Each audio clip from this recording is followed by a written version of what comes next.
महाराष्ट्र के सिग्नापुर गांव में संभाजी नाम का एक कुम्हार रहता था, जो शनिदेव का परम भक्त था। वो प्रतिदिन शनिदेव के मंदिर जाता और पूरे निष्ठा भाव से उन पर सरसों का तेल और काले तिल अर्पण कर उनकी पूजा करता।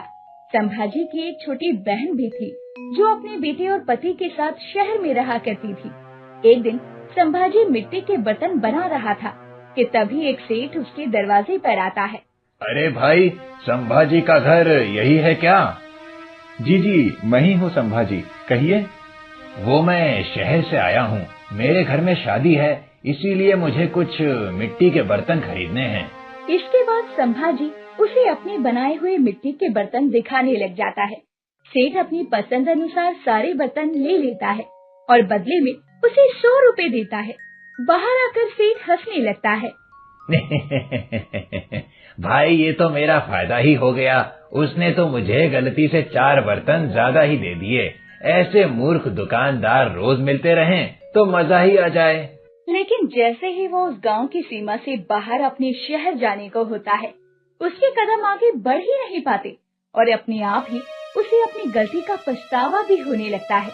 वो भागते हुए वापस संभाजी के घर पहुंचता है। अरे भाई संभाजी। जी सेठ जी, आप यहाँ कुछ और खरीदना रह गया क्या?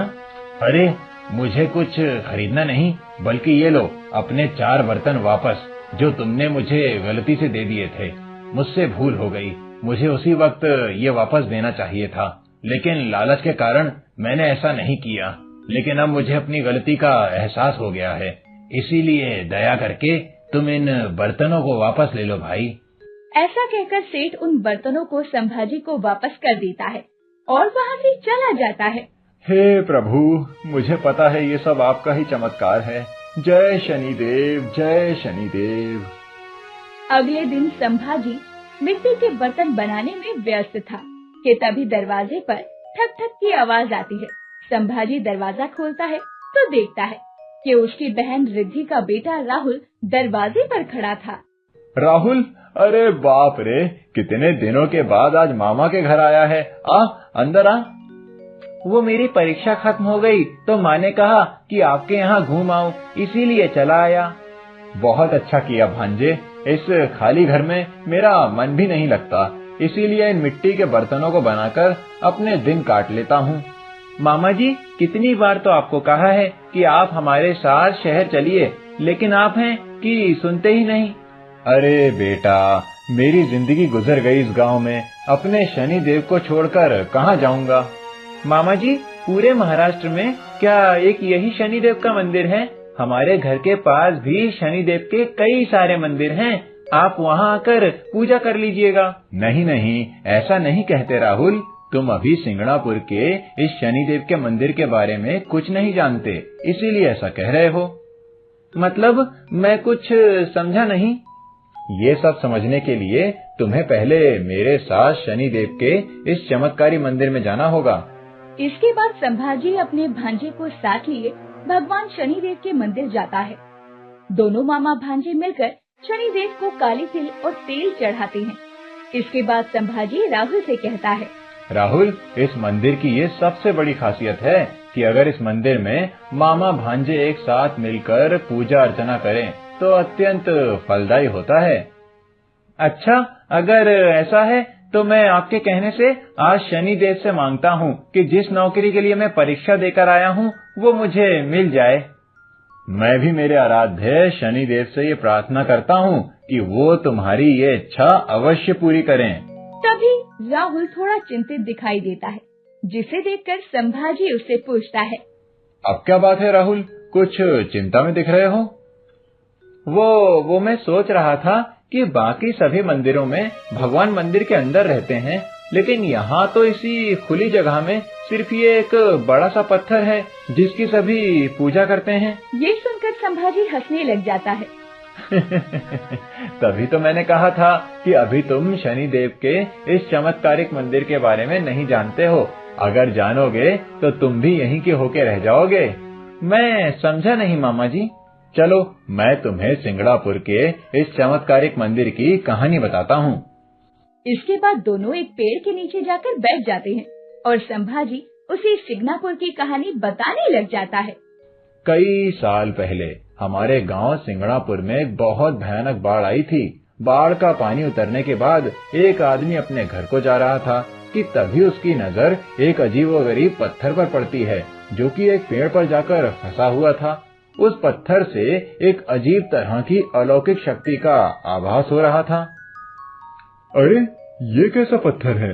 ये तो कोई दिव्य पत्थर जैसा दिख रहा है। उसके मन में लालच आ जाता है और वो किसी तरह से उस पत्थर को पेड़ से उतार लेता है और नीचे रख देता है। ये पत्थर तो काफी बड़ा है। इतना बड़ा पत्थर घर कैसे ले जा पाऊंगा? एक काम करता हूँ, इसके 2 टुकड़े कर देता हूँ। हाँ, यही सही रहेगा।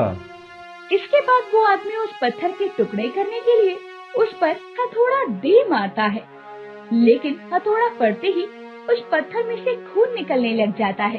अरे बाप रे, इसमें से तो खून निकल रहा है। वो डरकर वहाँ से भाग जाता है।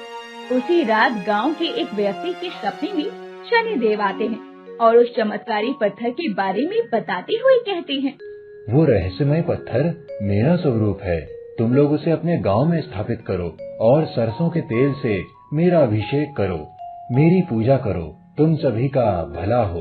अगली सुबह वो व्यक्ति अपने सपने की बात गांव वालों को बताता है। भाई लोग, शनिदेव के आदेश अनुसार हम सभी को वहाँ जाना चाहिए और उस पत्थर को स्थापित कर उसकी पूजा करनी चाहिए। हाँ हाँ भाई, तुम ठीक कहते हो, हम सभी को वहाँ चलकर देखना चाहिए। इसके बाद वो लोग उस रहस्यमय पत्थर को लाने के लिए चल पड़ते हैं। वहाँ पहुँचते ही सभी लोग मिलकर उस पत्थर को उठाने की कोशिश करते हैं, लेकिन वो पत्थर टस से मस भी नहीं होता। अरे भाई, ये पत्थर तो हिल ही नहीं रहा। काफी कोशिशों के बाद भी जब वो पत्थर अपनी जगह से नहीं हिलता, तो वो लोग हार कर अपने गांव लौट आते हैं। उसी रात शनिदेव फिर से उस व्यक्ति के सपने में आते हैं और बताते हैं कि उस पत्थर को अगर मामा भांजे मिलकर उठाएं, तो वो पत्थर वहाँ से उठ जाएगा। अगले ही दिन एक मामा भांजे की जोड़ी मिलकर उस पत्थर को उठाते हैं और मंदिर में स्थापित कर देते हैं और फिर गांव वाले मिलकर सरसों के तेल और काले तिल से शनिदेव की पूजा करने लग जाते हैं। तभी से माना जाता है कि अगर मामा भांजा मिलकर यहाँ पूजा करें तो वो अधिक फलदायी होती है। तुम्हें पता है राहुल, हमारे गांव सिंगणापुर में शनिदेव की असीम कृपा है। यहाँ किसी के घर पर दरवाजा नहीं है। हाँ, ये तो मैंने भी देखा है। तो क्या मामा जी, यहाँ चोरी नहीं होती? शनिदेव की कृपा से हमारे गांव में कभी चोरी नहीं हो सकती, और अगर कोई चोरी करने का प्रयास भी करता है तो वो उस चुराए हुए धन को इस गांव की सीमा से बाहर नहीं ले जा पाता। इसके साथ ही उस पर शनिदेव का ऐसा प्रकोप पड़ता है कि वो स्वयं अपनी गलती स्वीकार कर लेता है। क्या मामा जी, ये सब सुनी हुई बातें हैं? नहीं नहीं, ऐसा खुद मेरे साथ भी हुआ है। मामा जी, ये सब सुनकर तो मेरे रोंगटे खड़े हो गए। सच कहते हैं आप, शनिदेव की लीला परंपार है। जय शनिदेव, जय शनिदेव। संभाजी उसे शनिदेव की महिमा बता ही रहा होता है कि तभी राहुल का फोन बजता है। हेलो जी, मैं राहुल बोल रहा हूँ। क्या सच में जी? जी जरूर, मैं अगले हफ्ते से ही ज्वाइन कर लेता हूँ। क्या हुआ राहुल? जी मामा जी, मेरी नौकरी लग गई। अभी वहीं से कॉल आया था। आपने सच कहा था, ये वाकई में चमत्कारी मंदिर है। आज शनिदेव की कृपा से मेरी मेहनत सफल हुई है। इसके बाद दोनों शनिदेव का आभार प्रकट करते हुए उनकी जय जयकार करने लग जाते हैं। जय शनिदेव।